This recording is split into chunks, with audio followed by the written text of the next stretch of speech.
And Brandon, moving on, we got 2 teams left. Thank you to Matt again for joining us on the podcast, talking about the his Purdue Boilermakers. I don't know if you knew this, but Matt's a huge Purdue fan. And if you want to be like Matt again, patreon.com/mostvaluablepodcast.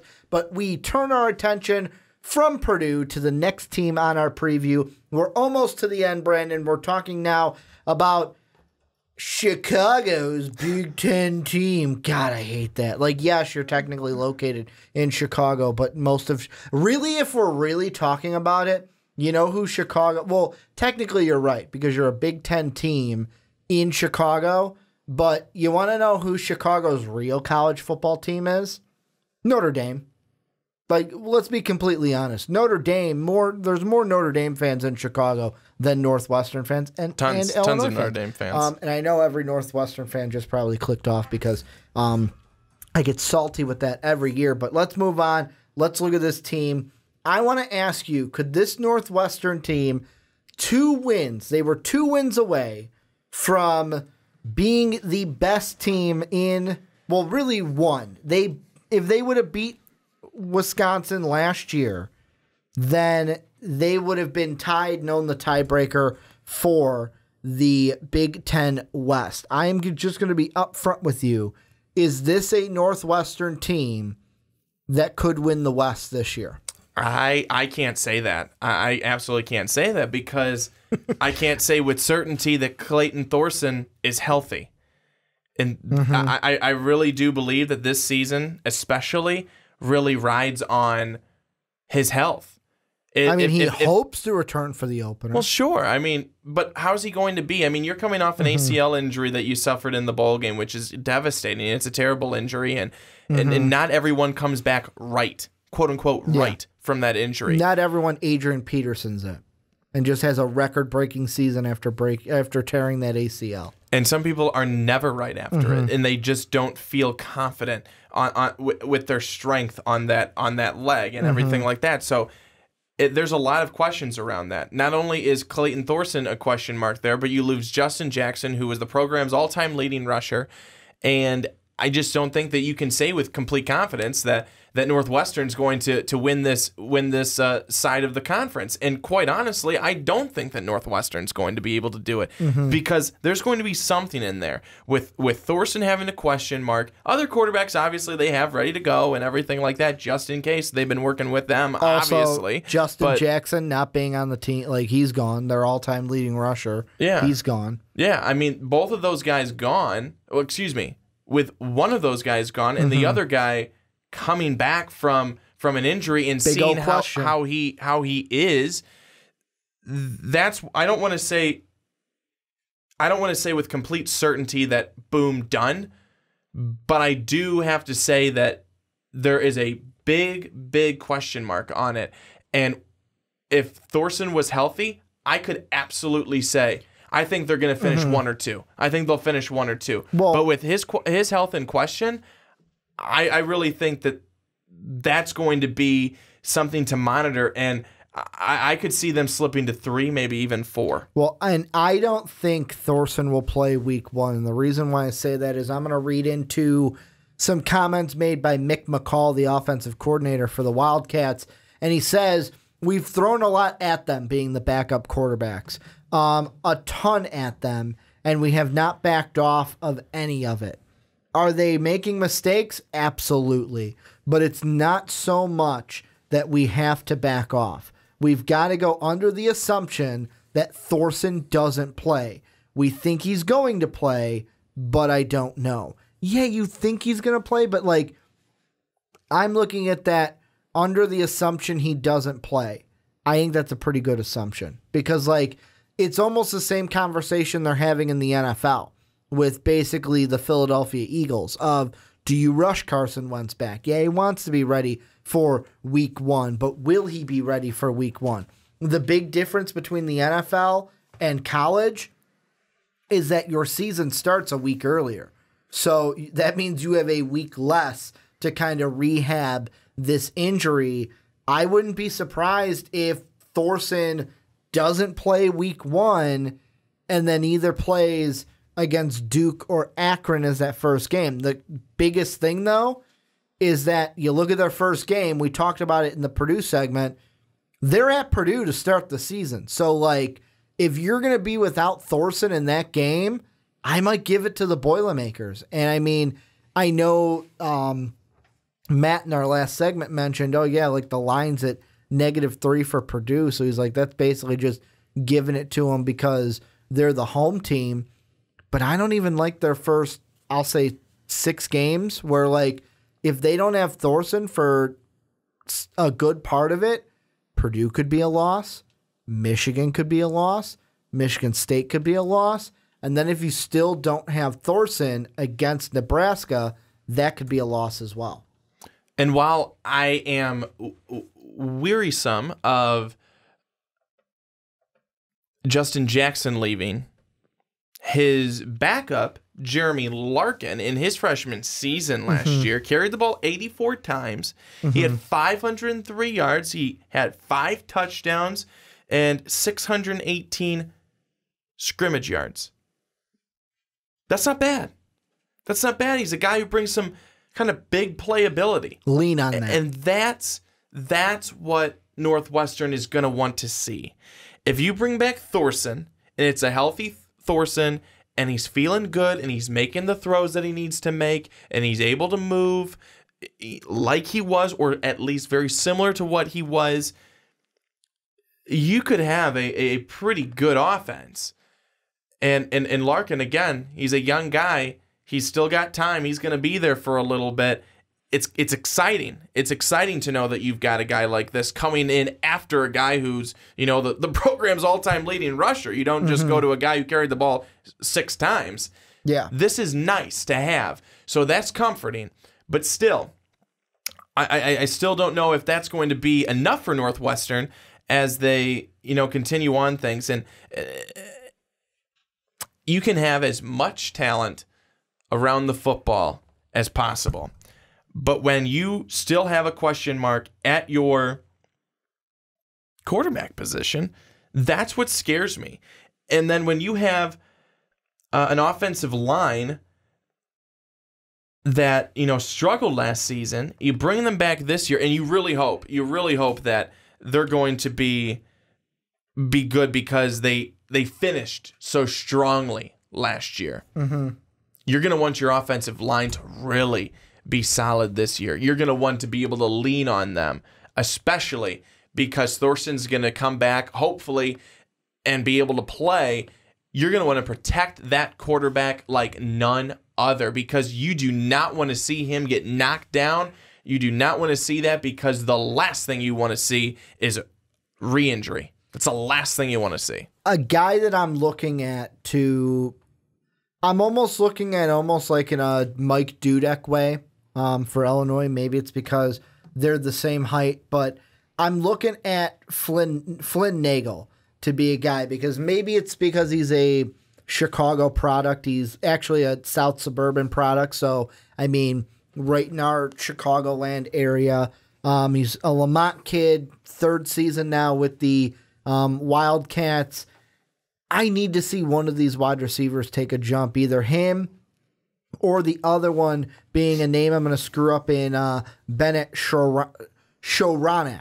I hope I said that right. Northwestern fans, let me know if I said it wrong. One of these guys has to make the jump because, like, for Nagel, looking at his career stats, hasn't broken over 500 yards in a season. If you look at last year and the receiving stats, you had Bennett have 644 on 45 receptions, 5 touchdowns, and then Nagel had 489 on 48 receptions and only 2 touchdowns.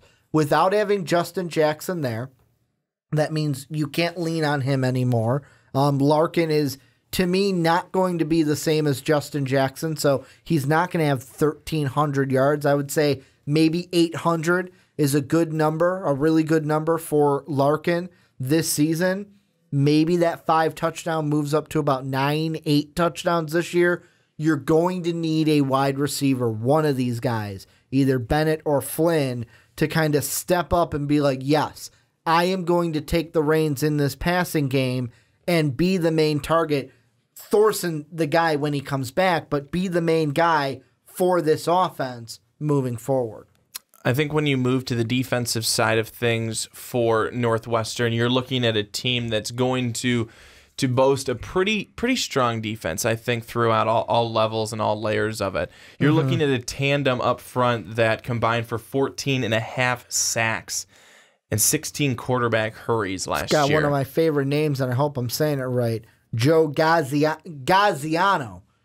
Such an Italian name there. You got to roll with it, the junior. He's one of my favorite names on this defense. And that's comforting. That's comforting for a defense that returns a lot of guys that are that starred last season, and that that they'll remain there again this year. They're gonna have to take it to the next level, though. They're gonna have to step up and be able to get a lot of takeaways and really take some pressure off an offense that may have some questions, especially at the beginning of the beginning of the season for sure.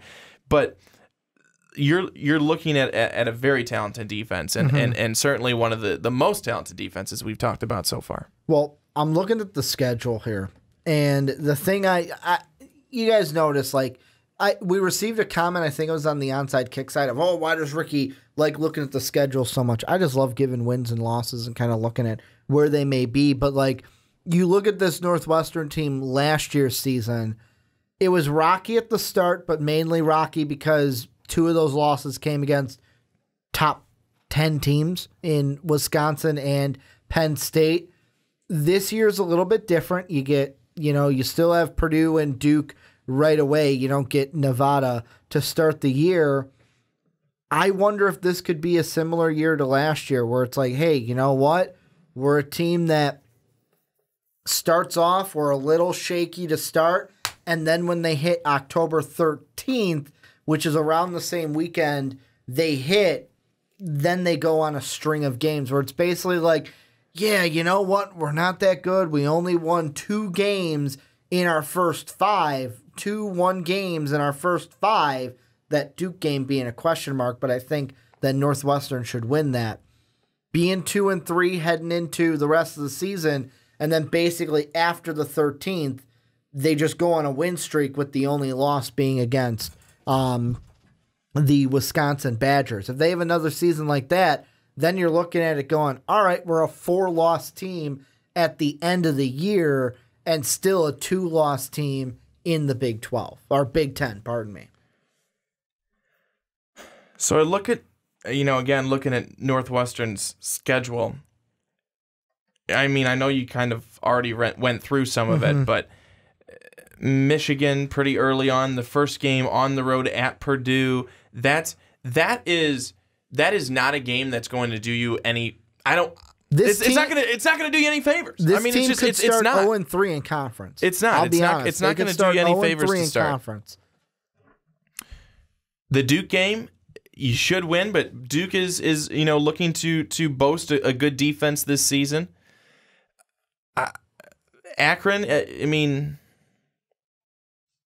I guess I'm more nervous, clearly, about the Michigan and Michigan State right back to back, then Wisconsin, Notre Dame, at Iowa, all 3 in a row. Are you worried about Notre Dame this year for them? Because I'm not really, because I don't know what to expect from Notre Dame this year. Yeah, I mean, I'm always going to be nervous for a team with Notre Dame because I expect Notre Dame to be good. That's your Fighting Irish bias coming out there. But Notre Dame, I mean, if they're like what they were last season, they'll be competitive. They'll be competitive, and you don't know how they're going to come out. They could come out like the team that played against Miami, or they could come out like the team who had the hype, like the team that played against Miami. But that's why those are 2 really tough stretches. Back-to-back Michigan State, and then 3 in a row, Wisconsin, Notre Dame, at Iowa. Those are 5 games right there that could be losses for this Northwestern team, especially if you don't have your guy Thorson at the helm.